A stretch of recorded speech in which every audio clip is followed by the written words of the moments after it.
The journey we're taking is the journey within you. Everybody has their own story and their own journey to share. Every journey conceals another journey within its lines, the path not taken and the forgotten angle. The journey within you, where you will listen to stories from others sharing their triumphs and struggles that led them to where they are today.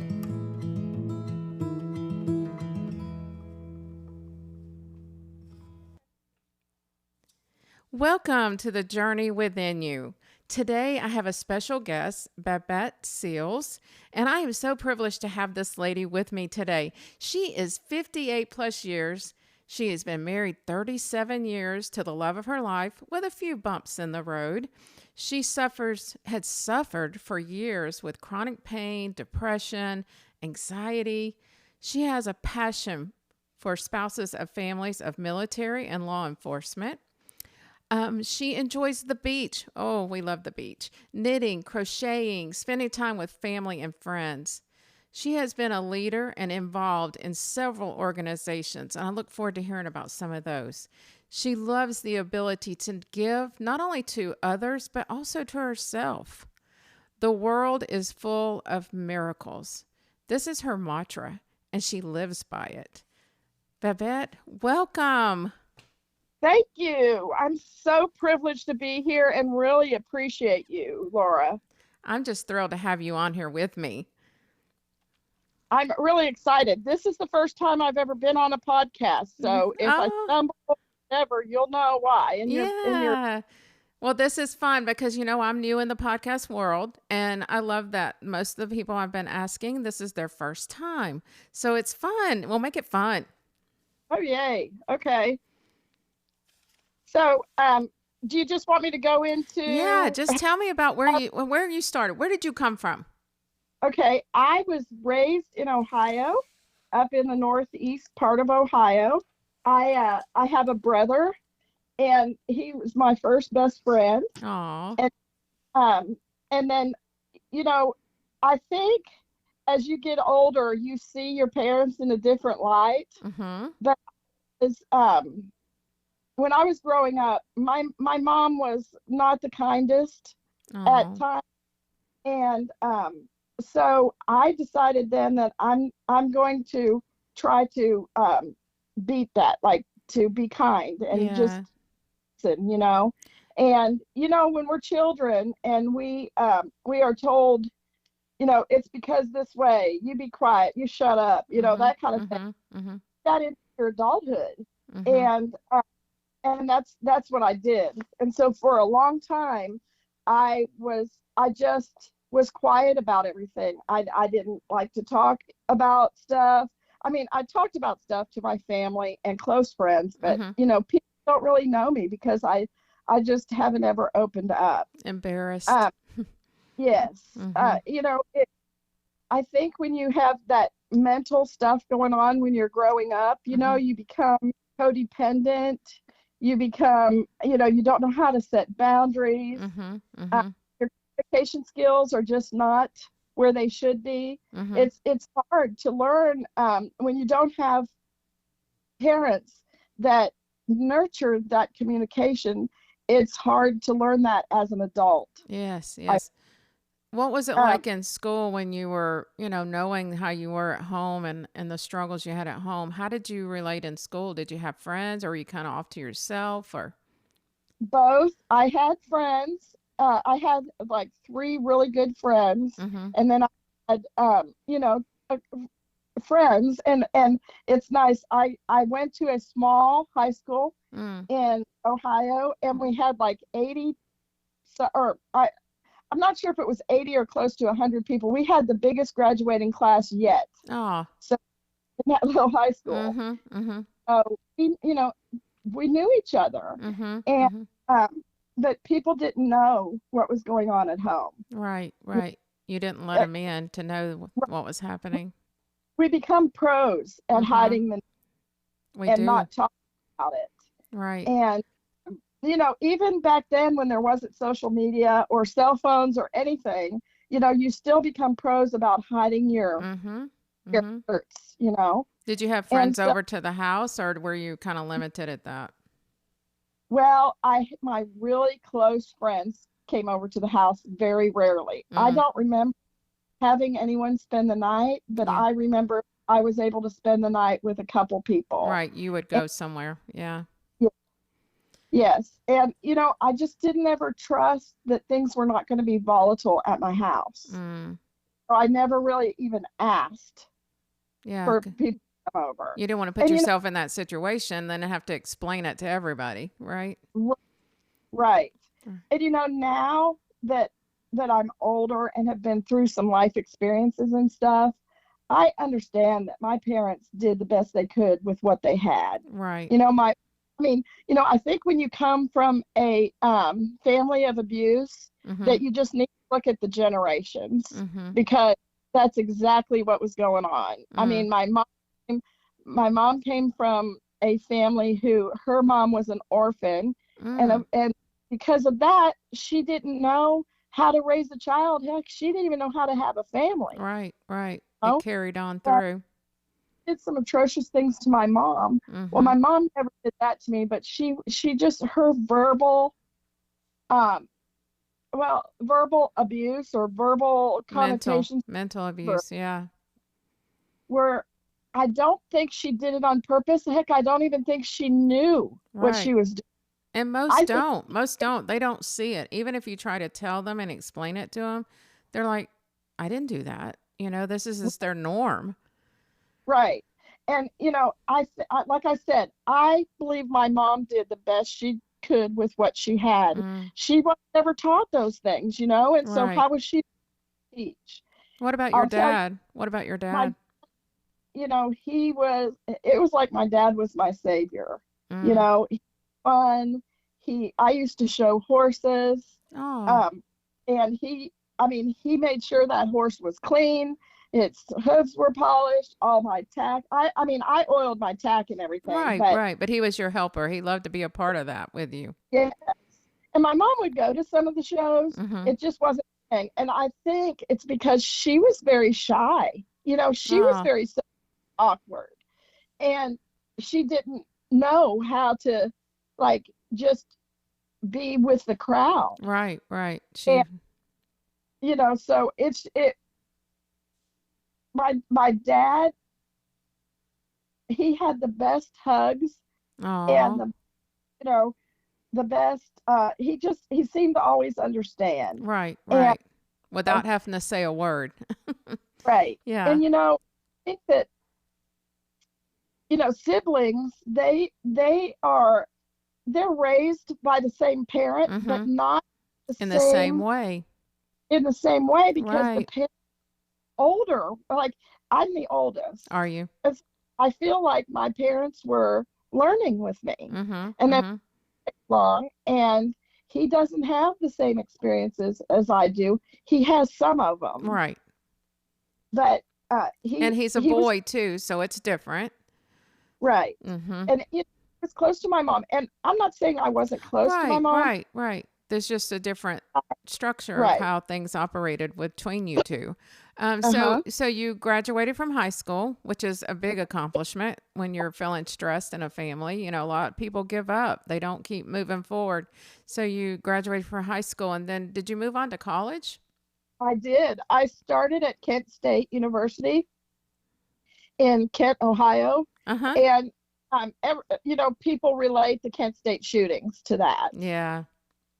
But it's really cool up there in orientation. You go to all the places where the people were shot, and you learn all about that. But it's just Really. not, it's not all about that. Right. So I'm Right. 40, and that was really fun. But I dang near flunked out. I mean, I was lucky when I moved down back with my parents Mm-hmm. uh, after the first year. They had moved uh, to Oklahoma. Mm-hmm. So I moved with them and I got in at the University of Oklahoma Oh and wow. psychology major. So I ended up with I'm telling you, I had a 4.0 in partying and a point 0.5 in Wow. in my That's grade as a yeah. freshman. Yeah. And to OU, I just totally changed my I decided when I moved to Oklahoma that I was just going to change my outlook. And so when I went to OU, I became more outgoing. I made friends. You Mm, know, mm. has and my husband was a police officer. And when I met him, he was a beat cop. That means that he was on, he was a policeman like you think of with a Right, uniform. right, right. So was that And in college when you met him? yes, it Okay. was when I moved to Oklahoma, and I met him in 1984, and we were married in 85. Oh, wow. And I graduated in 87. So I graduated with my Bachelor of Science in Psychology and didn't go on to get a master's or anything. So I really haven't used it per se, Right. except I love all things of the mind. So it has So taught you though to use just in everyday life. absolutely, Mm-hmm. absolutely. So when I moved to Oklahoma, I got a job. My parents, there were school loan programs, Mm-hmm. and I got school loans and moved in with my parents, and then I met David, my husband. Oh. So we dated for 9 months exactly to the day, and Mm-hmm. not because of any reason of any kind of, Yeah, yeah. It just dating, is what it was. Yeah. months to the day, and we married, and we've been married ever since. We've had a little hiccup, and I'll go into that later on, Mm-hmm. Mm-hmm. but When you got you know, married, did you have a wedding or outside wedding or what kind of wedding did you do? I did. I had no, it wasn't outside. It was inside of an Episcopal church. Okay. And then we had our reception somewhere at a hotel. Nice. And yes, and it's both of our first marriages. That's beautiful. And I'll tell you, my in-laws are the opposite of every in-law joke you have ever heard. They have always been nothing but kind to me. Isn't that And wonderful to be able to say that? You know, you have that relationship with his parents, and it is rare. It is rare. yes, I was blessed to have that with both. I am in a second marriage, and although both relationships with both the parents in laws was beautiful. right. I love that. And so Mm-hmm. I've tried that for my kids' spouses. Yes. You know, You I, want to I, have that. Yeah. right. I know how I felt coming into his family, and I wanted them to feel that good or better Oh, coming into. beautiful. Yeah, that's great because they feel comfortable, they feel welcomed, and they don't have to tell all those stories that we hear people say about their in-laws. Right, Yeah. right. And in fact, my father-in-law he'll be 101 years old in April. No way. That is, oh my goodness. My grandmother just was 100 last year and she has Yeah, since passed, but that was her goal to get to 100. yes. Well, he says he's going to live till he's 108. So Oh, we'll see. well. That is, He lives they get their mind to it. They probably will. Yeah, he lives about a half a block from us, Oh, and my husband goes and takes care of him. He's at an assisted living, right, right. and it's really neat. He's a World War II bomber pilot, Oh, and what history. Wow. yeah, I just and love he sitting and talking with them because you learn so much from their age and the life that they've lived. I was always ab- drawn to that, to listen to my granny. She could tell me the stories over and over, but they still felt fresh and new when she'd tell it. yes, he's got a story. He also was in the Berlin Airlift, the Korean War, and the Vietnam War. He was a Mm, pilot in mm, all of four of those, and so history. he's got famous for a story in the Berlin Airlift Mm-hmm. where he was thrown out of an airplane. He was a pilot. He was a pilot, and Uh-huh. there were four guys, including him. And the two guys, those airplanes where they pushed supplies out to, they flew over and they pushed Yes, supplies out. yes, yes. We have them practice here twice a week. I know Yeah. very well. Yeah. Okay. So he was flying in that, and the two guys that were supposed to be pushing that stuff out were just sick. I mean, sick with air sickness, Oh, and so goodness.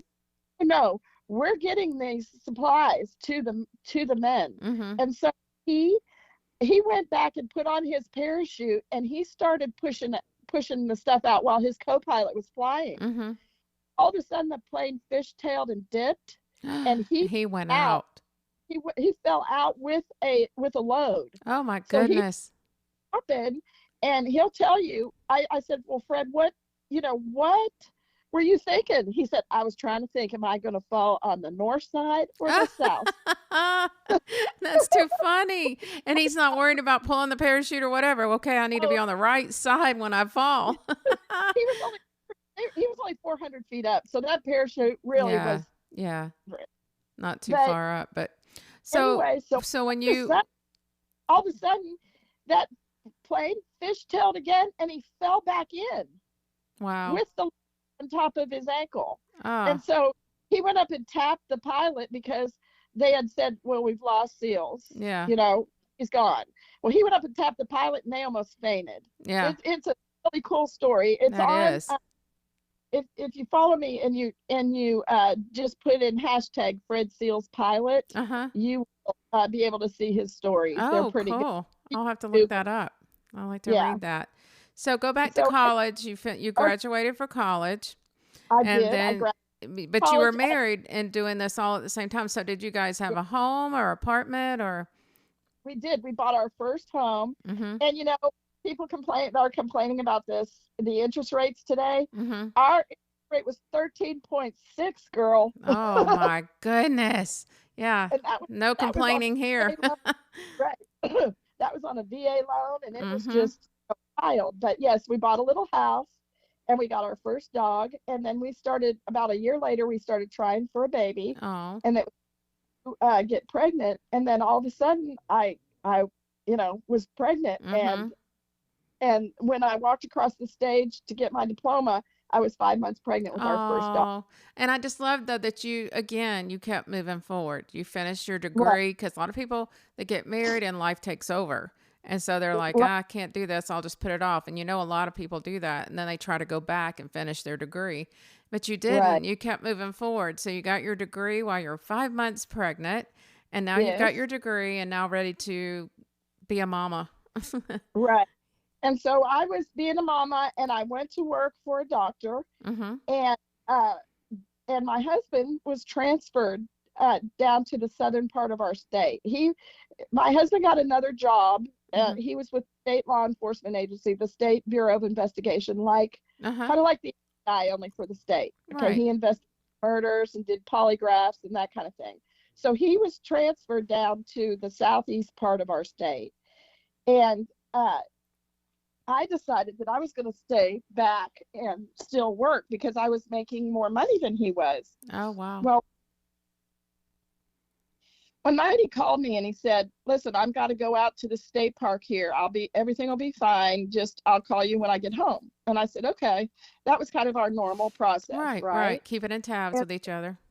right. And so I didn't hear from him. Like, I woke up in the morning and I was so busy with our little girl. I was getting her ready to go to daycare and all that. And I finally got to work, and about 10 o'clock that morning, I was like, oh my gosh, I hadn't heard from David. Mm. So things got busy at work, and I left and I went and picked up our daughter, and we went home, and I was getting dinner ready for her, and I turned on the TV, and Five Alive News had said that 2 agents had been shot Oh, at the, no. Mm-mm. and so I freaked out. I didn't know really. I'd only been where he was one time to Mm-hmm. look around. Mm-hmm. I didn't know his office manager or anything. Mm-hmm. Mm-hmm. I was brand new at this, Mm-hmm. and so I called her and I just said, "Listen, I just heard on Five Live News that David was shot," and she said, "Oh my gosh, no, he was shot at." They left the word "at" off, Oh, girl. gosh. That's So, awful.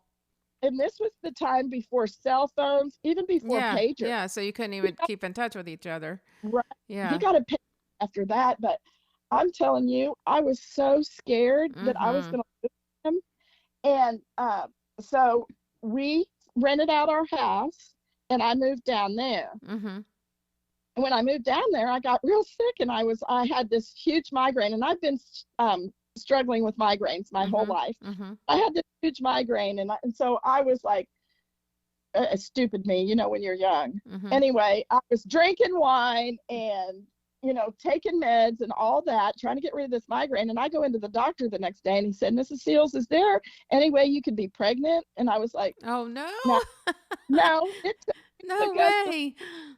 it took us 3 years and almost fertility drugs and, hoops to get pregnant with this first one. And I said, and besides that, uh, you're not going to be able to see if I'm pregnant or not from a P test because that never showed up until I was 6 months pregnant with our little girl. Oh And they wow. said, just do it anyway. So I did. And he comes back in 5 minutes later and said, Mrs. Seals, you're going to have a baby. And I was like, oh my There's no God. way. I couldn't believe it. And so that's when we found out that I was pregnant with my son. I didn't know And it was a how old boy. was your daughter at that time? He was she wasn't 2 yet. They're like 20 Oh. apart. Yeah, yeah. Good So age, good age. yes. And so anyway, I was, sick with him and Mhm. Mhm. just all that stuff. And I wish I would have known now what I knew then, Right, about right, right. Yeah. all of that. Yeah. So you had a boy. I had a boy, and that's my boy that grew up and went to West Point. Mhm. And Mhm. in a little bit, but then we were transferred to where we are now, and we have been here for over 30 years, And where are you and now? we're in Oklahoma, still in Oklahoma, just in a different city. And Okay. so, Okay. yeah, and so after being I was like, David was like, well, do you want to move? And I'm like, let me see the yellow pages. So I looked, and there were 6 yellow pages full of restaurants. And where we were living before in Southeast Oklahoma, you had to get on the tollway to go to McDonald's, girl. Yeah, There, no. That's not good. Not with kids. uh, heck yeah, let's go. Yeah, So yeah. we did, and we're here. We found a house in 2 days. We moved in like the middle of December. Ooh. Uh, so then I let me see what year that was, 91. So Mhm. then decided when my son turned about 3, I thought, I really want one more kid. And so we started trying, and I had 2 miscarriages. Oh, bless you. Bless you. That's very hard to talk about. Yeah, that Miscarriage was has to be. for a long time. I mean, people just didn't talk about No, it. they didn't. No, it And wasn't so, ever mentioned in my growing up. You just didn't know of people. right, you just, and people were suffering in Mhm. silence. Mhm. You know, that's a huge thing, is Be on your to own with that. Yeah. yeah. Mm. And thank God I had my husband and a couple friends that really understood. Yeah. And so I gave up after that. I was like, okay, we must not be meant to have another baby. And so about like, I've always heard wives' tales and thought, Mhm. oh, that's yes. Well, the wives' tale about drinking Robitussin and it, making mucuses Ah. uh, thinner. Well, I got sick and drank Robitussin because before I was like, oh heck no, that's tough, tastes so horrible. I'm not gonna, drink that just to Right. get pregnant. Right. Well, I had to take Robitussin because I got sick, and guess who got pregnant 2 weeks later? Oh my goodness. And Wow. that. So yeah, and so we have 3 children. Mhm. They're the youngest is 7 years younger than the oldest, and 5 years younger than the middle. Yeah. So um And then was yeah, that so another boy or a girl? girl. Oh, so you So I have 2 girls and a boy. boy, right. Mhm. Mhm. And I tell you, those kids are my best friends. Mm. They I mean, it's so cool having your kids grow up to be an adult and then having a friend relationship with them. Mhm. It It means the is. world.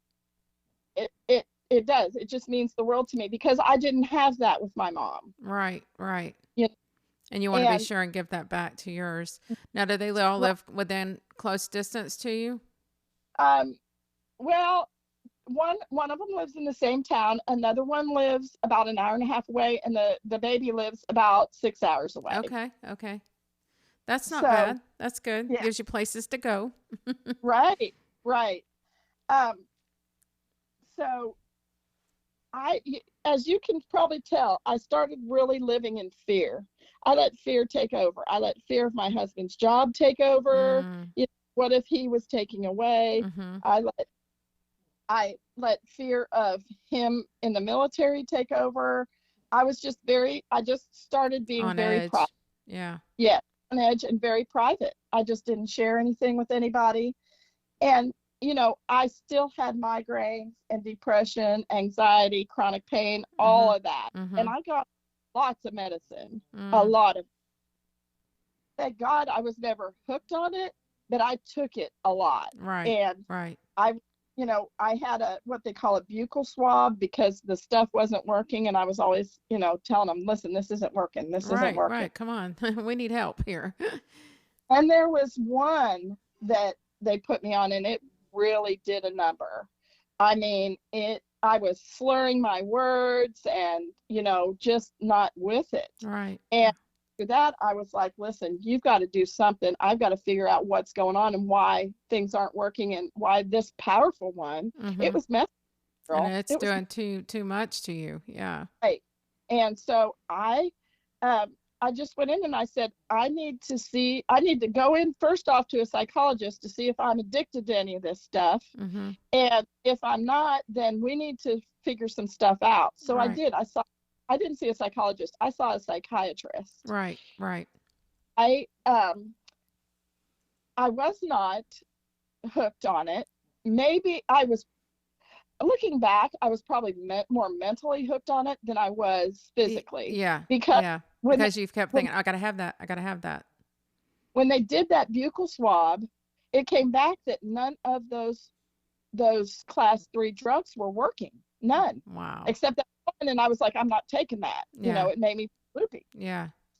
Um, so I started to look into other things, having to figure out what the heck. Because Mm-hmm. after I found out that those weren't working, I just quit them cold turkey that day. I Oh never my. had, I never shook, nothing. Right. None of the Right. things you're supposed to go through when you're sick, Mm. when Yeah. you No. are I had my on, I had my granny here for a solid year getting her off pain medicines. And that was mm-hmm, rough because it is, she was addicted. I mean, and being that old, they really shouldn't have it anyway, but I got her off of it and she was, a total new person once we did. right. But mm, Well, I am a new person too. mm, I know that the stuff was making me slower and slur my words, mhm, stuff mhm, like that. mhm. I was in it for the pain relief. I Right. was just looking for pain relief. Mhm. And so, of course, shame hit there, Oh, because, definitely. Definitely. and, so I never talked about any of that. It's like, why do I And have to depend on medicines? And you don't right, wanted to. Yeah. right. And I was on depression medicine, Mhm. anxiety medicine, Mhm. pain medicine, migraine medicine, all of it, girl. I was Yeah. on all of it. And when you start combining all that stuff together, what Right. happens? Yeah. So Taking 50 you quit pills a day you quit cold turkey, with cold turkey. and then what was your next steps? things started things started turning around. Well, my son, um, well, my husband in the job that he was in, uh, you know, that fear factor was there all the time. And Oh then yeah. daughter was a year old. When the baby was a year old, my brother was down here with us, and I got sick and went to the emergency room. I had vomiting and diarrhea, Mhm. and I just went in for some Phenagrin. Well, I'm allergic to a certain antibiotic, Mm. and they asked me. They said, "Are you allergic to?" It's penicillin. They said, "Are you allergic to penicillin?"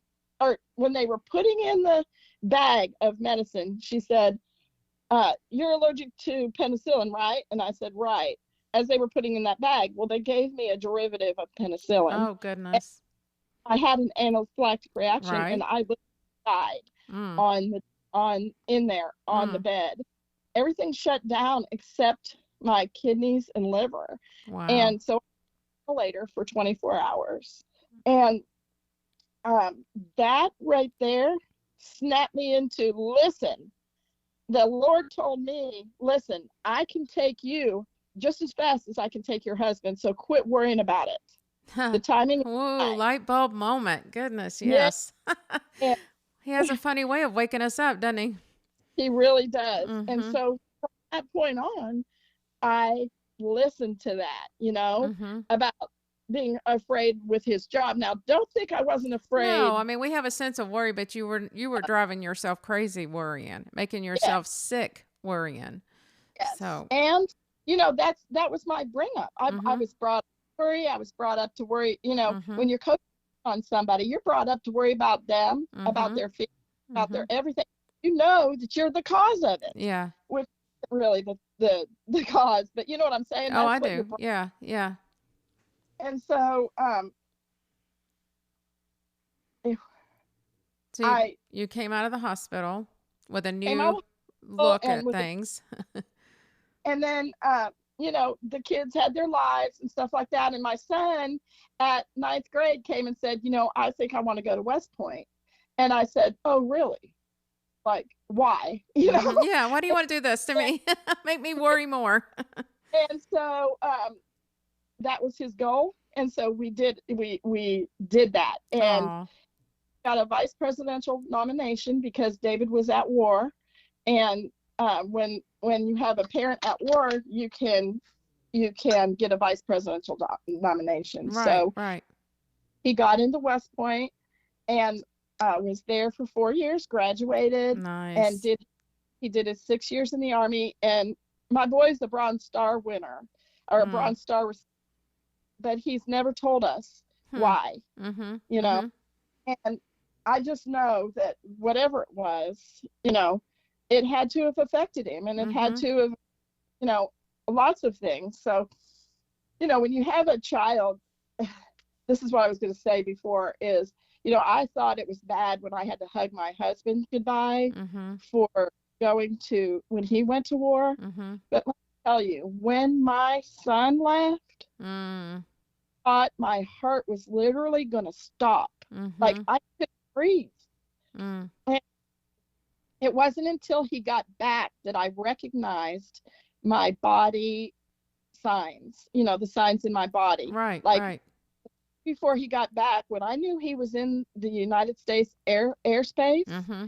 his legs let loose, like they Mm-hmm. Mm-hmm. relaxed. I didn't even know they were tense Mm. until I remembered that that same thing happened to me when David was overseas. Mm-hmm. Mm-hmm. And it because I kept it all inside. I mean, not never. I didn't talk to a lot of people, and a lot of people don't understand when What you're you have going through. void. Mm. They just don't understand what people are going through, the Mm. loneliness, the heartache. Even though you're so proud that you can't even hardly stand it, Mm-hmm. Mm-hmm. the personal side of it is there is a lot of loneliness and heartache in that. Oh, there has to be because you're fully in charge of the home when they're out and gone, and you have to do all the things, and it's Right. hard. Yes, that's when David was gone. Now, when my son was gone, he was already out of the house and stuff, Mm-hmm. but still, Mm-hmm. every day, girl, I was hooked on watching the news. And Oh, waiting for any word or anything happening. Yeah. yes, and Mm. anything that happened in Afghanistan, I was like just knowing that that was him, Mm-hmm. you know. Mm-hmm. Mm-hmm. And And you so, and you couldn't hear from him because I'm sure he right, couldn't call very often. So that no, he was did, like, okay. yeah. Mm. So, So after and is he out of the army now? yes, Okay. he's a political advisor Mm-hmm. in the United States and Mexico. I think Canada too. I think he can do all three countries, Oh, but wow. sure, but I think that's what it is. But I know all over the United States he can advise people. So Oh, he's cool. amazing. And he's the one that lives there close by? He lives about an hour and a half. Oh, okay. That's not bad. That's good. That meantime, when these are two different times, the Mm-hmm. time when my husband was gone, the two older ones were gone, and so I had the youngest one, our youngest daughter. Mm-hmm. And let me tell you, let me back up a second. Back when I was a young mother, I made a promise to myself that if I ever started treating my children like my mother treated me, I would get help. Mm-hmm. And Mm-hmm. so that did happen with the oldest, and I went immediately to get therapy. And then it happened again when David was overseas. Mm-hmm. And so I went back to therapy, Mm-hmm. but things were not easy on that child, you Mm. know? And so, but uh, we came to rely on each other. And that's really sad because she was like 13 Mm-hmm. and here I am relying on her, I you know. know? I know. I can understand that. It was crazy. Um, so then when she grew up, she I loved she had great grades, I'm telling you. And Mm. she got scholarships and all that. She went to it's called a 4+1 program, Mm-hmm. and she got her master's and her bachelor's in 5 years. Oh So my. Wow, what an accomplishment. my kids are very smart, all three of them. The Mm-hmm. oldest one has a paralegal degree, and she works now in an office, but not a lawyer's office, but she's so smart. They're all of them. I don't know where they got their brains, but they are. Well, between the two of you, I'm sure. That's So awesome. anyway, I let me see here. When um When the kids all grew up and out of the house, then what?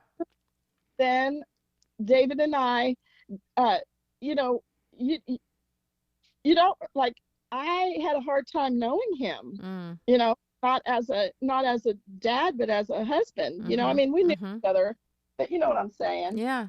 And he retired, and then things got really rough for us. And I filed for divorce like 6 or 7 years ago, Mm-hmm. and we were apart for a whole year. Oh, We got wow. back on the day we were supposed to split our things up. Hmm.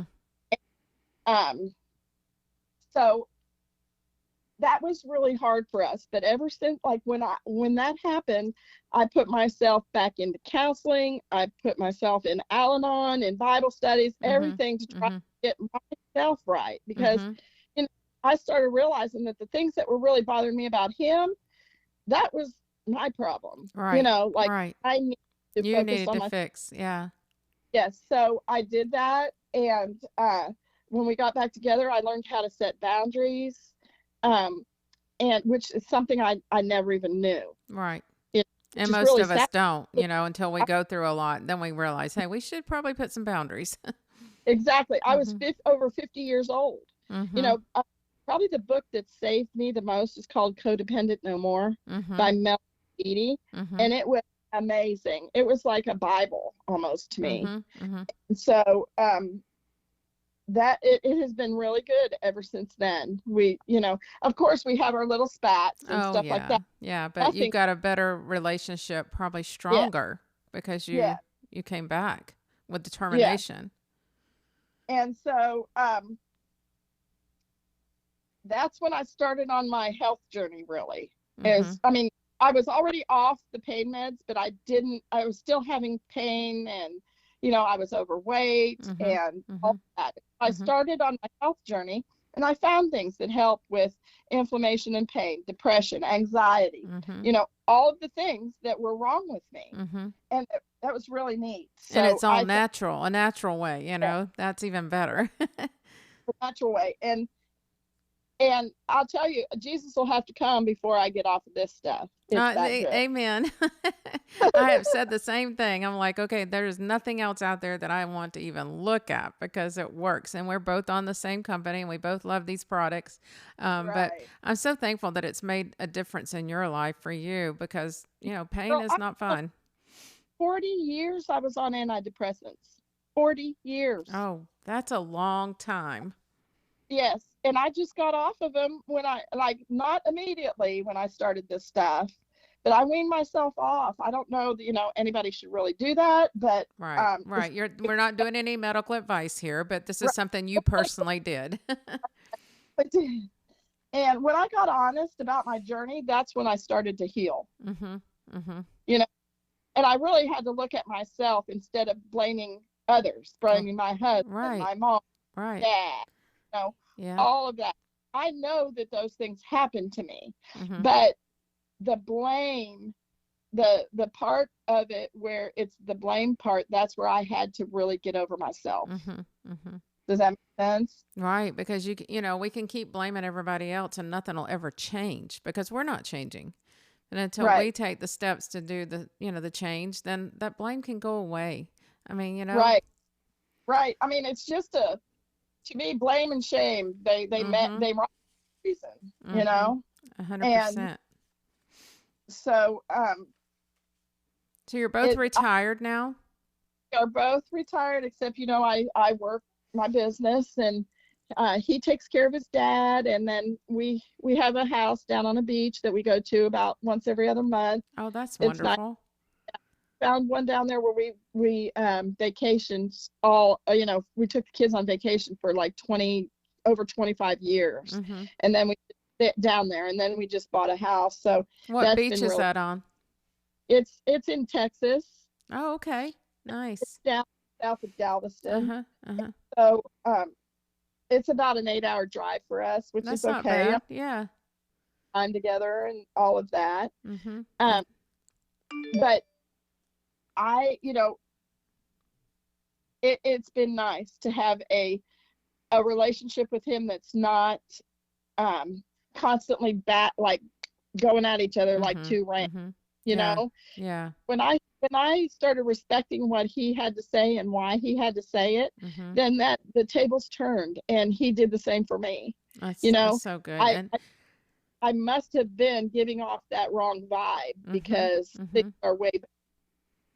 Oh, we do that. We set up a vibe that they pick up on so quickly, and then it becomes just this, like you said, that battle within each other. But now you're growing and you're getting to enjoy the time as a husband and wife. Your Right. children are grown. I think you have grandchildren, right? We have 3 grandchildren, and they are just They're so amazing. fun, aren't they? I Yes. have 13. Oh my. Uh-huh. So, yeah. And then we have one great grandson, and I am just blessed to have them. Oh, Oh, it's so fun. that Spoil sounds them so fun. rotten. Spoil them rotten. Well, our daughter, she was married before, and she had 2 children. Her husband had 2 children, and so if she was still married, I would be a great grandma too, twice. Oh, So how about that? that's okay. I Yeah. mean, Yeah. it's coming. And I'm telling you, those grandkids, they are just the loves. And that we have a little one. She's a year old, Mm-hmm. and She's a she, cutie pie. I've seen pictures. yes, and she reminds me so much of my mom, like the good parts of my mom, Mm-hmm. when she Mm-hmm. laughed, and when she, Oh. a lot of things that my mom never showed a lot outside, Mm-hmm. was like Mm-hmm. funny side. And so I see that in her, and I feel like she looks like her. Oh. She got red hair, so that's not my mom, but Right. Right. my mother-in-law had red hair, so they both kissed her before she came down. Oh. That's sweet. So, Yes. if you could, one thing that you could leave with our audience today, being with 50 plus 7 years plus life experience, what would be something that you would tell your younger self to the people listening today? I I would tell my younger self to learn how to set boundaries Mm-hmm. and communicate. Learn how to communicate, and learn your spouse's communication style, Mm-hmm. so that Mm-hmm. you're not always misunderstanding each other. Yeah, I think we You know, misinterpret things so quickly. Have you ever done that love language test and you I've see not done. what your love languages are? I know what my love language Oh, I is. I know, I know. You probably do. I figured you probably did, but they're so fun to Yeah. do. And I had our whole household do it because I raised two granddaughters for 8 years, and I sat down. I said, "Here, I want each of you to take this test," and it was so eye opening. Although we kind of all knew what we liked, but for each other to see more of the things that Mhm. we like in our love language, and it just made Yeah. us aware. That awareness is so important when you're with someone a lot to You know, know. yes, yes. And my love language, I believe, is time. I Yes. I love to spend time with people. Mhm. And Mhm. that is, you know, that's what fills my soul. Mhm. And Mhm. um, I don't know if it's because of the way I was raised or what. I had an aunt that took me under her wing and just basically helped raise me, Mhm. socially Mhm. and, that kind of thing. And she was like the mother that I always wanted, Oh, you know. yeah. Those I Um, hear aunts have that way of filling that spot. A lot of people yeah, talk about that, having an aunt to do yeah, that. So uh-huh, I just appreciate you so much taking the time today to share your story and your journey in life. And one thing I read today that you had wrote, you said how living fully express creates abundance. I love that. I said that is yeah. really well said. But again, thank you for being here today. Look forward to hearing more maybe one day. And I know You're that what you've got a book coming out this I year. do. You are I working hard at it, and I am so excited to get into that and see about that. So when that comes out, we'll definitely reconnect. Okay, cool. Yes, I would love that. All right. So, Laura, so much for having me on here. I really appreciate it more than you know. Oh, well, I appreciate you. You have a good one. Thank you. Thank you for joining my podcast today. We all have a story to share. Each story has purpose and makes an impact to you, the listener, creating a journey with passion and purpose. The journey we're taking is the journey within you. Please share with others and subscribe below.